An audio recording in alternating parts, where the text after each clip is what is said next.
మదమెక్కిన ఏనుగు మురిక్కాలువల పడ్డదంట.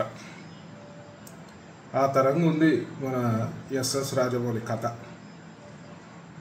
ఇవాళ ఎంతోమంది ఎస్ఎస్ రాజమౌళిని ఒక అద్భుతమైన డైరెక్టర్ అని చెప్పి అందరూ కూడా అభిమానిస్తారు.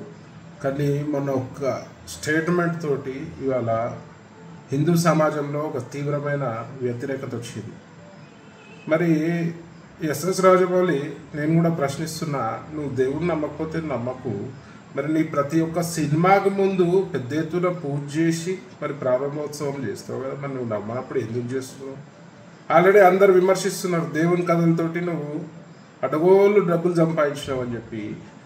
మరి వాస్తవమే కదా. మరి ఈ హిందూ సమాజం నీ యొక్క సినిమాలను చూడకపోతే ఓన్లీ నాస్తిక కుక్కలతోటే నువ్వు సినిమా చెయ్యి, ఓన్లీ నాస్తిక కుక్కలనే అలౌ చేయి నీ సినిమాలకి. మరి హిందువులు సినిమా చూడకపోతే నీ బతికేమవుతుంది, నువ్వేమవుతావు అనేది కూడా ఆలోచించాలి.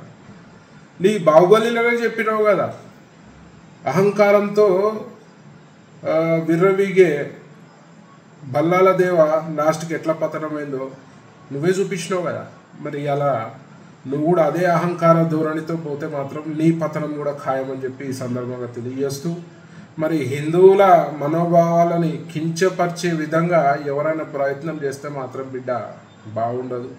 మరి దానికి చాలా రకాలుగా నువ్వు సమస్యను ఎదుర్కోవాల్సి వస్తుందని చెప్పి సందర్భంగా తెలియజేస్తూ, మరి వెంటనే నువ్వు హిందూ సమాజానికి క్షమాపణ చెప్పాల్సిన తరుణం ఇది. లేదంటే నువ్వు ఒక హిందూ ద్రోహిగా విద్రోహిగా ఈ సమాజంలో మిగిలిపోతావు. నీ ఎంత టాలెంట్ ఉన్నా కూడా పనిచేయదు. ఎందుకంటే ఒకసారి హిందూ సమాజం విద్వేషిస్తే నీ బ్రతుకు హీరో నుంచి జీరో అవుతుందని ఈ సందర్భంగా తెలియజేస్తూ వెంటనే నువ్వు క్షమాపణ చెప్పాలని చెప్పి నేను డిమాండ్ చేస్తున్నా. అసలైన తొలి వెలుగు. ఫాలో వాట్సాప్ @తొలి వెలుగు official.